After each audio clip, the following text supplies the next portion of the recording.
Tonight, multiple arrests as police reveal that gold heist at Pearson Airport was allegedly an inside job. They needed people inside Air Canada to facilitate this theft. New video of how thieves pulled it all off. The suspects now facing charges, and how a late-night traffic stop south of the border turned out to be a break in the case. Banned for life from the NBA. A Toronto Raptor punished for breaking the rules on sports betting. I don't think anybody saw anything like this coming. And we're on board a training mission to see what it takes to fight wildfires from above. It's pretty serious stuff. It's very serious. Exclusive access in the air and on the ground. What happens here is a less well-known story. From CBC News, this is The National with Ian Hanomansing. Exactly 1 year after the largest single gold heist in Canadian history, a major break in the case. Police have now identified the alleged thieves and started making arrests. These are the 9 suspects, according to investigators, including 2 who were Air Canada employees at the time. Police say they used a truck in the theft from a warehouse at Pearson International Airport, and that this is all that's left of the more than $20 million in pure gold that was stolen. That gold disappeared into the night, leaving the world with a mystery you might find in a tightly scripted crime thriller. That is, until now. Katie Nicholson shows us how it played out in real life, including the chance encounter that blew this case wide open.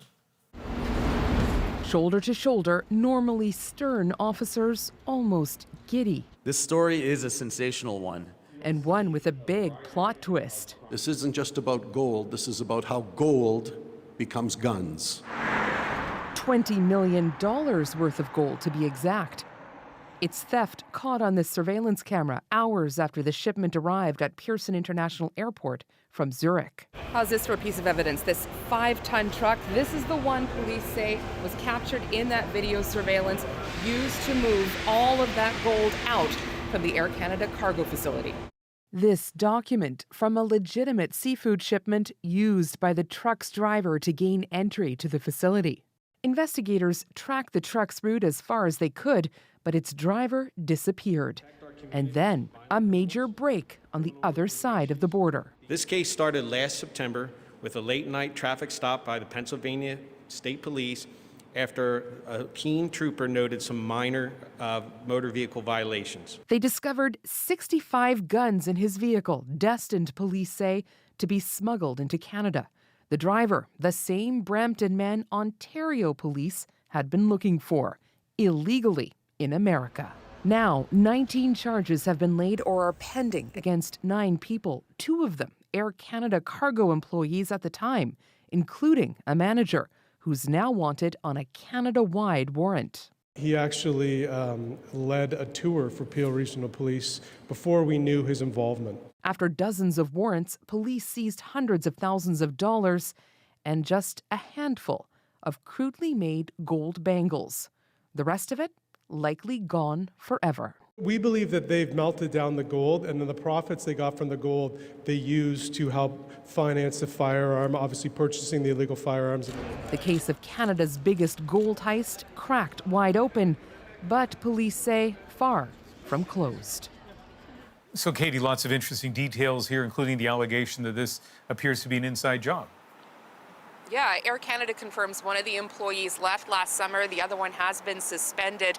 What they tell us is that anyone who works in an operational area for the airport has to get what is called a restricted area identification card. Those are administered by Transport Canada. They have to be renewed every 5 years. That includes an intensive background check. So theoretically, everybody has been vetted. This, of course, makes things very tricky for Air Canada. They're being sued by Brinks, the security company, who alleged that the airline was negligent and had lax security, Ian. Katie Nicholson at Pearson International. An investigation in the NBA has led to the end of one player's career. Toronto Raptor Jontay Porter will never play in the league again after allegedly breaking the rules on sports betting. Jamie Strachan now with why officials say the punishment is so severe.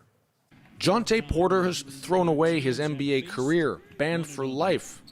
The league says he bet on NBA games, including games involving the Raptors. You don't want this for our team, and we don't want this for our league. That's for sure. My first reaction is obviously surprise, because none of us, I don't think anybody saw anything like this coming. A league investigation revealed Porter tipped off bettors about confidential information and limited his play for betting purposes. The NBA also says Porter made thousands of dollars betting on at least 13 NBA games, including a bet on the Raptors to lose. He didn't play in any of those games. In a statement, Commissioner Adam Silver said Porter's actions compromised the league's integrity, which is why Jontay Porter's blatant violations of our game rules are being met with the most severe punishment. There is gambling commercials and all that stuff that's going on with the league right now, but they cannot stand for someone who's betting on the games themselves. It's just a no-no. Doesn't go. Porter bats it in with a left hand. And it was a suspicious bet involving Porter that cued this investigation. A gambler made an $80,000 bet that would pay out up to $1 million if Porter didn't achieve a certain number of points, rebounds, and assists. Porter played 3 minutes in that game before pulling himself out with an illness. The bet was not paid out and was reported. I mean, the sportsbook might have chose not to take that bet previously, but they wouldn't have to report it to the league. There would be no additional actions that were taken, but because of regulated gaming, this was able to be caught. The NBA was the first major U.S. league to advocate for legalized and regulated betting, but still acknowledges there are issues. Porter is the 18th player banned for life by the NBA, the first for gambling. Jamie, you've led a lot of our reporting on sports betting. The league says the investigation remains open. What are you watching for next? Well, I think you're going to see a lot more cases like this, not just in the NBA, but in professional leagues across the sporting world. Especially one thing I'm looking for, Ian, is the type of bets being offered, these bets that allow you to wager on individual player performance. I think you're going to see a long, hard look at those. You look at Jontay Porter, a fringe player, a guy at the end of the roster. I think those are the guys that leagues need to be concerned about. Those are the guys that could be susceptible to the kind of influence that allegedly happened here. Jamie Strachan in Toronto. Now to an extraordinary moment on Parliament Hill. For the first time in more than a century, a private citizen was called before MPs inside the House of Commons to face their questions. Kate McKenna now with a historic grilling of a contractor at the heart of the ArriveCan controversy. This is a once-in-a-century scene. Mr. Christian Firth, please remain standing until I invite you to be seated. A central figure in the ArriveCan controversy hauled in front of Parliament, questioned and condemned. On behalf of the House of Commons, I admonish you. This was Christian Firth's punishment after refusing to answer questions from a parliamentary committee about whether his company, GC Strategies, helped set the terms for the $25 million ArriveCan contract it ultimately won, a charge Firth denies. To most Canadians, this would look like, and I won't exaggerate, it would look like a rigged system. Mr. Speaker, the RFP, the contract that's in question, had over 220 requirements involved in there. We offered up 3 suggestions. His appearance one day after RCMP searched his home. That's correct. There was a search warrant, not an arrest warrant, for my property. The RCMP says the investigation is unrelated to ArriveCan, but Firth told the House of Commons it is related to dealings with public contracts. We're looking forward to the investigation by the RCMP because we believe it'll exonerate us. He admits he made a mistake by not responding to questions at committee. Again, acknowledging the fact that I'm being admonished, making history right now, I think I've acknowledged the fact I made mistakes in previous committees. But he says he delivered his work on time and on budget. He refused to apologize for his work. All I can say is, aren't you ashamed? Mr. Firth. Mr. Speaker, do I have to answer that? Yes, you do. No, I am not ashamed. Being called before the bar of the House of Commons is exceptionally rare. Only a handful of Canadians have ever been found in contempt of Parliament. Now a parliamentary committee will review the testimony and determine whether further steps are needed. Kate McKenna, CBC News, Ottawa. The federal government is making a big change tonight to its national dental plan. Those who provide oral health care will soon be able to see patients through the program without formally signing up. With the alternative pathway, there's really no reason for a dentist not to participate. It's completely illogical. It will operate just like any other system, any other plan. This shift comes after overwhelming demand, with more than 1.7 million seniors already signing up, but only about 5,000 dentists enrolled, many hesitating because it involves signing a contract. The government says the program will still take effect in May, expanding to offices that don't formally sign up in July. The Liberals are defending a new disability benefit unveiled in their new budget. It's meant to help vulnerable Canadians who are struggling. But as Marina von Stackelberg shows us, some say promises that were made are not promises kept. Michelle Hewitt came to Parliament hoping to hear how a new national program will lift more than 1 million Canadians with disabilities out of poverty. This doesn't do it. It's nowhere near it. Still more than a year away, the maximum amount a person will receive under the new Canada Disability Benefit is $200 a month.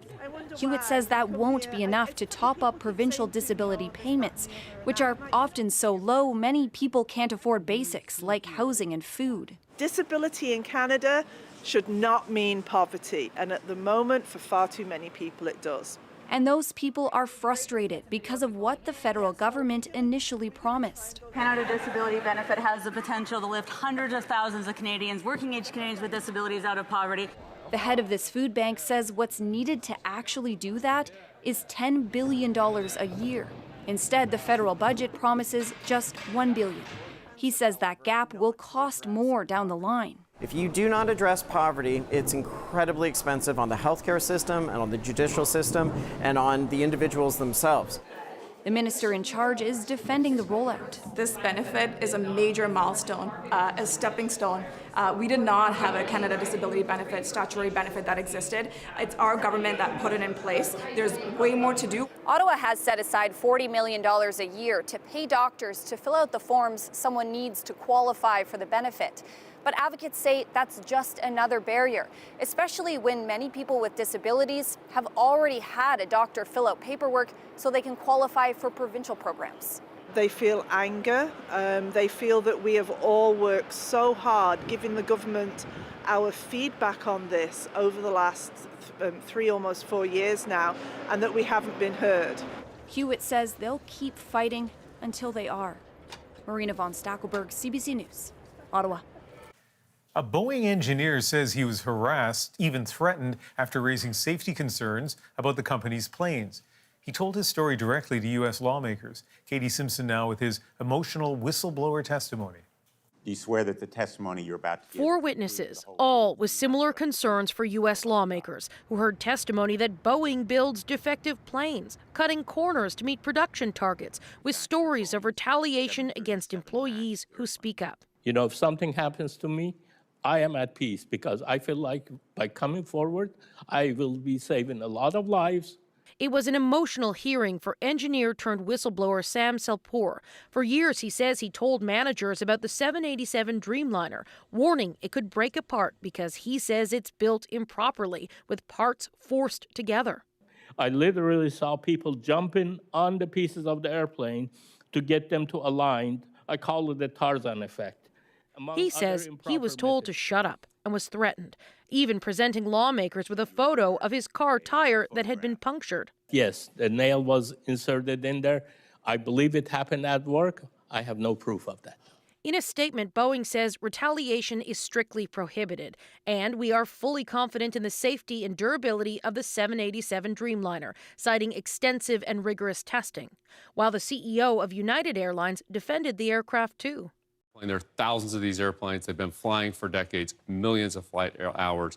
I am totally confident the 787 is a safe airplane. But Boeing's safety record remains under government scrutiny, recently after a door plug of an Alaska Airlines plane blew out mid-flight, and after 2 deadly crashes involving its 737 MAX 8 planes. The whistleblower testimony coincided with another Boeing safety hearing where experts reported similar concerns about production demands from employees. They hear safety is our #1 priority. But what they see is that that's only true as long as your production milestones are met. And at that point, it's push it out the door as fast as you can. Multiple lawmakers said they want Boeing to once again be an American success story. And while they called for change, there are no specifics coming from Congress, at least in this moment, to try to force that change. Katie Simpson, CBC News, Washington. Ukraine is pleading for international help tonight after the deadliest Russian missile attack on the country in weeks. At least 17 people were killed, dozens more wounded in the northern city of Chernihiv, near the border with Belarus and Russia. As Briar Stewart shows us, it is a horrific scene that Ukraine's president says could have been avoided. This was the moment after the initial strike. People waiting for the bus watched from a distance until a second attack forced them to dive down or try to find somewhere safer. Others never had the chance to flee in an attack that Ukraine's president contends could have been avoided if it had been supplied with more air defense systems. Officials say 3 Russian ballistic missiles destroyed a hotel and damaged several other buildings, including a hospital, where people inside this clinic tried to take cover as the building shook from the force of the explosions.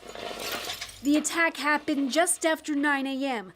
as businesses were open and children were in school. All will be rebuilt. The worst thing is that people died, said this woman. In recent weeks, Russia has stepped up its aerial assault. The northeastern city of Kharkiv has come under attack several times. Ukraine's president said the military didn't have enough air defense missiles to save a major power plant hit near Kyiv last week.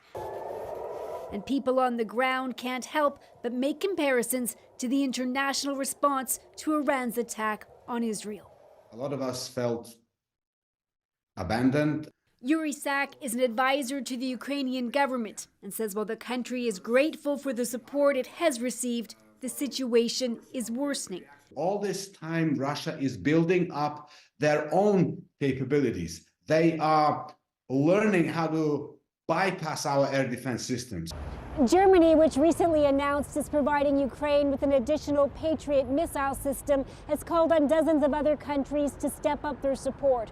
On Friday, NATO members will be meeting to discuss how to provide more air defense systems, and that comes as the U.S. House of Representatives gets set to vote on a $60 billion aid package that has been stalled in Congress. Briar Stewart, CBC News, London. A record rainfall has left parts of Dubai underwater. This was something else. The chaos after a year's worth of rain in just hours. Nova Scotia is hoping a new daycare will keep doctors and nurses on the job. It would prevent them from resigning from their permanent position. Is a 24-hour service the answer? And one cruise attracts a whole bunch of Newfoundlanders. This was, come on in, my ducky, and where are you from, my trout? The moment they realized they were all from the Rock. We're back in 2.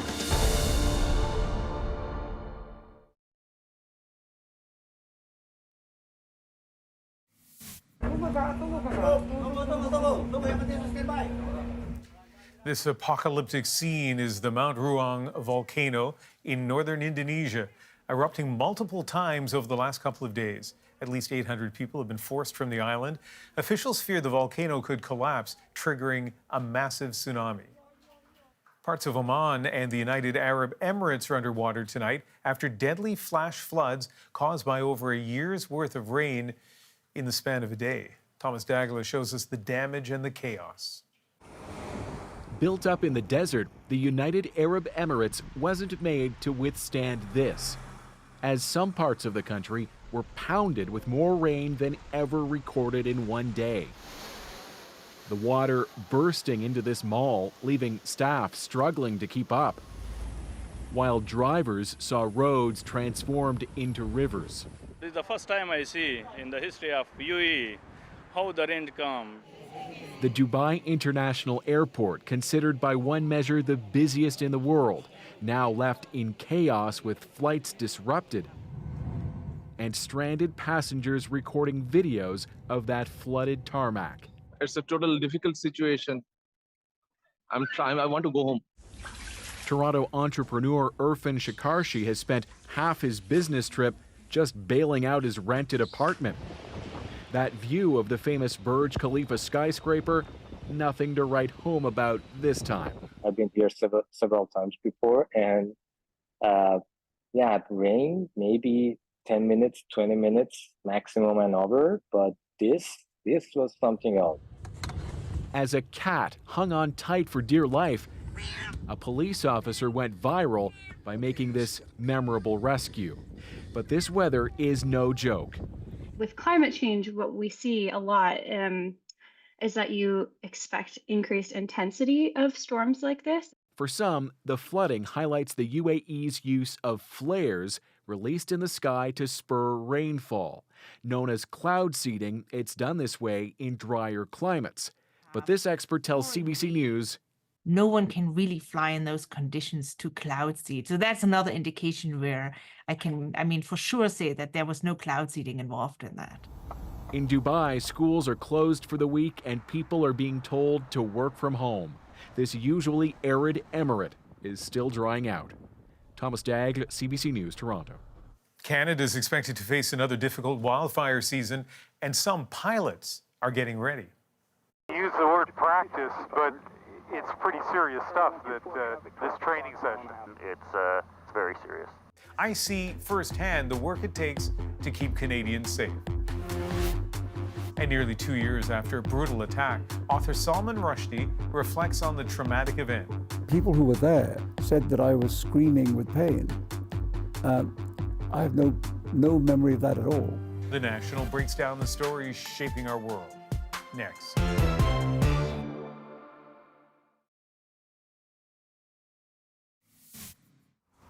Well, if you're a regular viewer of The National, you may recognize this 500-pound elephant seal. Emerson, one of the subjects of a moment, he started plunking himself down in various public spaces around Victoria, BC earlier this month as he could go through a natural molting process. He was relocated 150 kilometers away, but just 5 days later, he has come back. This is the time of year when the elephant seals they can't be at sea. They have to be on land. So he's picked a great spot and he's sticking with it. The speed of his return and his persistence has astonished fishery officials. Emerson may seem like a sweetheart, but experts warn he is wild, faster than he looks, and has a powerful bite. So people are advised to stay 100 meters away and let him do his thing. From the west to the east coast now, and a new move in Nova Scotia aimed at keeping healthcare workers in that province. The hope is offering better child care could help avoid burnout. Shayna Luck shows us how it works. Supper time at this Cape Breton daycare. Their little beds are waiting next door. One last chance for Mum to spend time with her girl before heading to work to teach piano in the evening. She eats here, she loves to dance to music, and they even got her to sleep. This 24-hour daycare next door to the hospital now serves at least 22 families like the Chows. Her husband is an ER doctor on a rotating shift. Both of our families are in Ontario, so we don't have like grandparents close by to just drop off the baby occasionally. The Night Owl program began in January, a pilot program for the children of healthcare workers funded by the province. I think it just shows them that we are serious about the need we have for healthcare professionals in the area. It's an idea also being explored in Newfoundland and Labrador, where the Nurses Union surveyed thousands of healthcare workers who said childcare is a top issue. If they had childcare, it would prevent them from resigning from their permanent position. Newfoundland and Labrador says it's planning to fund 180 daycare spots for healthcare workers, with the eventual goal of 24/7 service. Both provinces still need to analyze if the idea is sustainable. An American hospital network with a decades-old program says they don't do overnight, but the day service is working for them. Comes close to paying for itself, but right now we do spend a couple $1 million a year on subsidization of these programs because we think they're so important. So far in Sydney, Nova Scotia, only 2 children have stayed the entire night. Still, the daycare owner believes this model will work. Eventually, it will be viable. Since this is a first for Nova Scotia, the province will do a full evaluation in the spring to determine if any adjustments need to be made to the program. Shayna Luck, CBC News, Sydney. Now it's time to dig deeper into the stories shaping our world. A knife attack left him blind in one eye. Now, author Salman Rushdie strikes back with a pointed book. Yeah, if you're caught in a knife fight, get yourself a knife. But first, we get exclusive access as pilots train for a wildfire season that is bound to be long and scorching. Can't believe how low he is. We saved you a window seat for a taste of what they'll go through to protect forests and lives.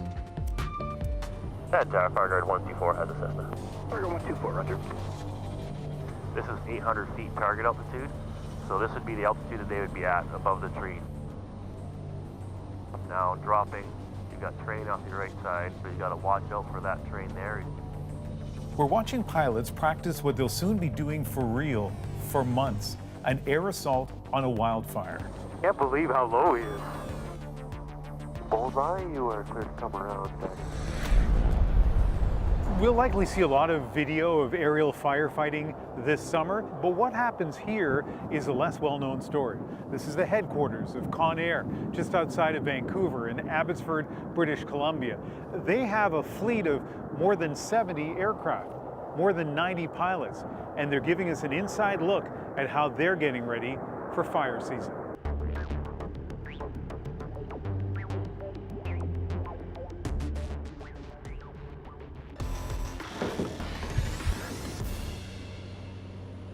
We're headed to Harrison Lake, a short flight from Abbotsford. Ryan Gahan is going to show us a training mission. He's Conair's fleet manager of air attack operations. Everything that we do over fire will go on practice. Hey, you use the word practice, but it's pretty serious stuff, that this training session. It's very serious.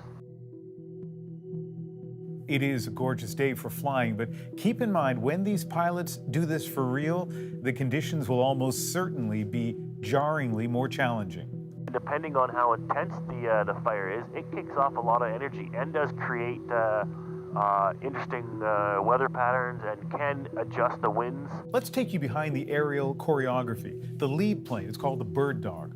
On board, beside the pilot, there's an air attack officer, an expert on fighting fires. They would take a closer look at a fire and identify the precise target for the tanker. The Bird Dog pilot then flies the best approach and releases smoke to show the tanker pilot where that target is. And then you can see the Bird Dog is behind the tanker. Now the Bird Dog is checking the tanker's line. Right, he's helping direct it if needed. Helping direct if needed. They usually drop around 100 feet above the canopy. You don't want to drop too low because you want the water to lose, the drop to lose all that forward momentum. But if you drop too high, then the load will start blowing apart and you don't get the accuracy that you're looking for. Where does a pilot learn all this stuff? We teach them. Before Conair can teach you to fight fires, you need to be an experienced pilot, around 3,000 to 4,000 hours of flight time. I'm kind of surprised at how many simulators you have. This is Conair's Simulation Training and Tactics Center. A fleet of simulators can be linked together the way these pilots will have to coordinate their firefighting flights this summer. 687, we're pointing at the tower and having visual. Scott Stewart, the manager of flight standards, is letting me take the yoke. I'll try not to have a big smile on my face here. Well, you should have a big smile on your face. This is fun. You are airborne. So here we go. We've got a fire, top of a ridge. Looks like it's burning south to north. On this day, the team is taking on a simulated wildfire near Kamloops in BC's interior. Retardant is dropped just ahead of the fire to slow it down. Ground crews can then go in and try to contain the fire. So we never want to go into something where we have to, we don't have a planned escape maneuver. So I would never go at a fire like this this direction just because you've got hills and everything behind you. And here you're not dealing with flying technique, you're dealing with firefighting technique, right? Yes, mostly firefighting technique. However, there is some flying technique. But the biggest thing is to be very predictable for everybody. Yeah. So we'll just do a little bit of a right turn and widen out a bit from the mountain. Clients like the province of British Columbia rely on Conair and other companies during the wildfire season. BC says on average it runs about 560 missions with tankers every year. But the season's getting longer, more intense, and the need for aircraft is increasing. This is Hangar 2, where they convert passenger planes into air tankers. They used to do 1 a year here, now it's up to 5, and that's not keeping up with demand. They're transforming a Dash 8-400 airliner into an air tanker. Conair points out this is a very Canadian operation. The plane, built by de Havilland, with engines from Pratt & Whitney, Canada. Jeff Barry is the VP of Business Development. We can work off 5,000 feet, but we can also fly at 360 knots, and we can draw long lines of retardant supporting those folks on the ground. So it really becomes a great fit for almost every aerial firefighting need in the world. The Dash 8-400 is currently not in production, so Conair searches the world for them. Like from Britain's Flybe Airlines, which went out of business just over a year ago. The cabins are stripped of seats, a tank is attached, which can carry 10,000 liters of retardant. The same things that make Dash 8s attractive to airlines, powerful, versatile planes which don't need long runways to land, make them perfect for fighting fires, too. René Sanch has been flying for 11 seasons with Conair, and he loves being at the controls of the Dash 8-400. You've flown a lot of planes. I have. Do you like this one? I love it. It's got lots of power. It's not an easy aircraft to fly. It's fast. It's really fast. It's a sports car. The pilots here say aerial firefighting is not for everyone. During fire season, the hours are long and intense. Oh, you can feel the heat. The stakes are high, but so's the reward. Sanch says after the Fort McMurray fire 8 years ago, he was hooked. We were protecting the highway because it was the only southbound route to get out of Fort McMurray. And we're dropping retardant and water right along the highway. The biggest reason I remember it is everybody got out of Fort McMurray and they evacuated 80,000 people and there was no deaths, there's no injuries. And you played a role in that. I did. The fact that all those people got out safely is due in part to what you and other pilots did. Yes. Next week, Sanch and another pilot will be flying their planes to Alberta, joining 2 others which are already there. The company says it's the earliest deployment they've ever had for a long-term contractor. Everyone is getting ready for what's expected to be a longer fire season. Just last week, the federal government said with the ongoing drought conditions in parts of Canada, low snowpack, and a forecast for a warmer than average spring, there's the potential for a catastrophic fire season. Author Salman Rushdie recounts the shocking attempt on his life. If you have such a close encounter with death, it doesn't ever quite leave you. He reveals how he's coping months later.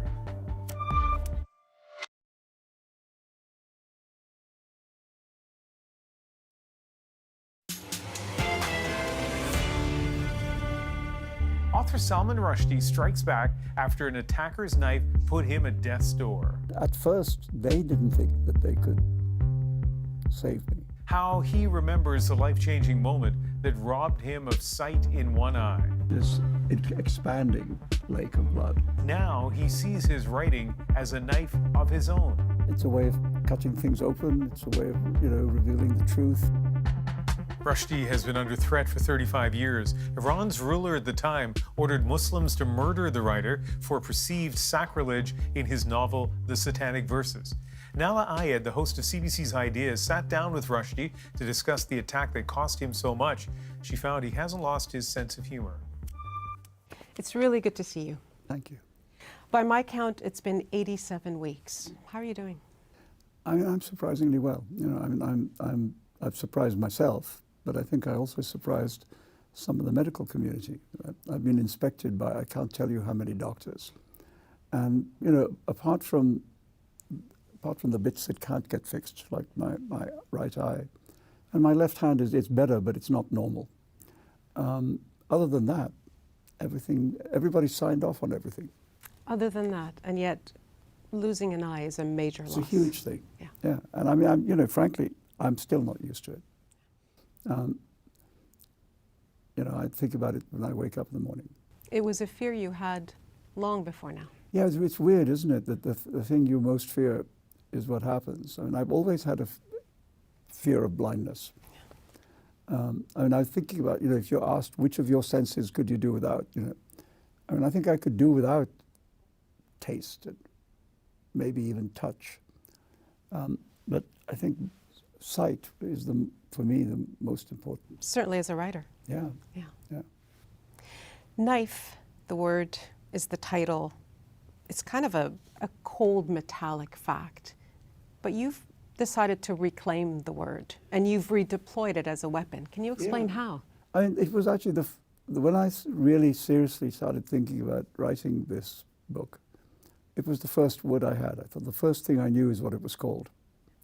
And for two reasons, really. One is the obvious reason that it takes its point of origin in a knife attack.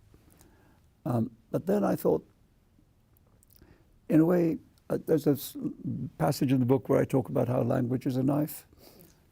It's a way of cutting things open. It's a way of, you know, revealing the truth, etc. I mean, I don't have guns or knives or etc. You know, I have language. So I think in a way the book itself is my knife. Yeah. Well, you say that if I had unexpectedly been caught in an unwanted knife fight, maybe this was the knife I could use to fight back. Yeah, if you're caught in a knife fight, get yourself a knife. And I thought this is my way of fighting back, you know, and also in a way not just fighting back, but like taking control of the narrative, you know, and not just being the victim on the ground with blood pouring out of him, but somebody in control of the story, telling it. You had a hard time, but you did get into it in a fair amount of detail, the attack. Yeah. I'm just wondering what the strongest image you retain in your mind of the actual attack. Of the actual attack? Oh, the strongest image I remain is the sense of my own body lying on the ground in this kind of lake of blood. And that's what I remember. This expanding lake of blood. The strange thing is, the thing I don't remember, the thing I don't have any memory of, is pain. Interesting. Even though people who were there and who spoke to the press afterwards said that I was screaming with pain, I have no memory of that at all. But you remember what you were thinking at the moment? Well, I was thinking that I was probably going to die, you know, and it would have been strange not to think that in the middle of this lake of blood. In fact, you were very close to dying. What do you think saved you? Well, number of things. First of all, the intervention of Henry Rees, who was on the stage with me, then of members of the audience who collaboratively pulled the attacker off me and held him down until he could be properly arrested. Then, oddly, the fact that it was a sunny day, that if it had been bad weather, the helicopter couldn't have flown. And if the helicopter couldn't have flown, I would be dead. And then, of course, this extraordinary team of surgeons at the Hamlet Hospital in Erie, Pennsylvania. Different teams of surgeons working on different bits of me at the same time. And at first, they didn't think that they could save me. But fortunately, they were wrong about that. So 87 weeks later, what continues to save you? Oh, you know, the same thing that was saving me before the attack, which is happiness and love, you know. But also being able to get back in the saddle, you know, and actually write a book feels very good. I think, okay, I've only ever had one thing I can do. So it's nice to feel I can still do it. You experienced, of course, a whole span of emotions since the attack. And at several points, you point out in the book that you were quite determined to see your assailant.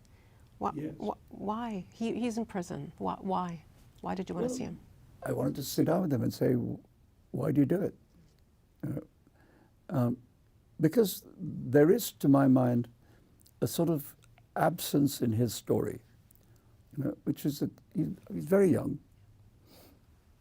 He has no criminal record up to this point. He wasn't on any terrorism watch list. Wasn't involved with fanatic groups. He was a young guy in New Jersey. And to go from that to murder as a first step is a very big, murder is a very big crime. And yet what he says about me in this somewhat unwise interview that he gave to the New York Post from jail, he said that he'd read 2 pages of something I'd written, and I don't even know what he read. I mean, the internet is full of garbage. I don't even know if it's 2 pages I actually wrote. And he saw a couple of YouTube videos. And that was his motivation. And I think that's, if I was to write that as a fictional character, my editor would say to me, that's not good enough. Not a motivated character. Not convincing. Yeah. So there's this absence in the narrative. One cruel morning stands between Salman before then and Salman after. What's the fundamental difference between those 2 men? Well, I don't think there's a huge difference. I think I probably managed to get back to myself for the simple reason that the other piece of good luck was that the knife which penetrated my eye did not reach my brain. It got very close, but it didn't touch the brain. And as a result, in that sense, I'm still who I was, and I'm still able to be myself. But I think the real difference is, as far as I've been able to understand it so far anyway, is that if you have such a close encounter with death, if you're right, next door to death, it doesn't ever quite leave you. That knowledge, which I didn't really I mean, we all, something's going to happen to all of us. Yes. But most of us don't have a kind of intimacy with it. And most of us don't think about it all the time, because that would be awful. I mean, to do the living before you do the dying. And now it's always with me. It's like a shadow. And I mean, I'm not saying that it depresses me or anything, but it's there. It's just there. Just there. And that's a change. I'm so grateful to talk to you again. Thank you. It's been very nice. There is a lot more to this conversation, including his thoughts on the current state of freedom of expression. You can catch the full interview tomorrow on the National's YouTube page. Next, hundreds of Newfoundlanders accidentally take over a Caribbean cruise. I was just talking to like 5 other people from Newfoundland. What's going on? The unexpected reunion in our moment.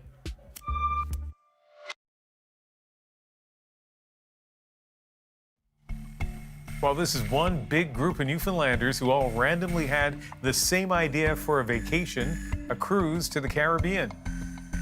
There were more than 500 of them on board, and in no time they got together, took over the pool bar. Their celebration, home away from home, well, that's our moment. I'm a Newfoundlander, born and bred, and I'll be one till I die. I thought, it can't be. We all can't be on the same cruise. We thought it was bad enough that we were going to be going with family members from Newfoundland. And lo and behold, there was about 250 couples that would be joining us from Newfoundland and Labrador. It was a total coincidence. You're always asking, so where are you folks from and stuff like that. And when I say I'm from Newfoundland, Canada, they say, well, I was just talking to like 5 other people from Newfoundland. What's going on? Usually in an elevator, you're kind of looking ahead, but this was, come on in, my ducky, and where are you from, my trout, and there's loads of room in here, mate. A lot of Newfoundlanders gathered down in the Martini bar, and they ran out of beer. And that was the first night. I don't even think there was anybody left in Newfoundland. There were so many of them on this cruise ship. Okay, so a bunch of things going on there. First of all, for the 500, how fantastic is that? For the 2,500 non-Newfoundlanders, I'd love to hear some clips from them. They must have just thought, what happened to our cruise? Or maybe they're all going to go to St. John's and say, we've learned how to party. We got to do this. And the final thing is, I'm just envious. I wish I was on board. Thank you very much for being with us. You can watch anywhere, anytime on the free CBC News app and subscribe to the National's YouTube channel. I'm Hanomansing. See you tomorrow night.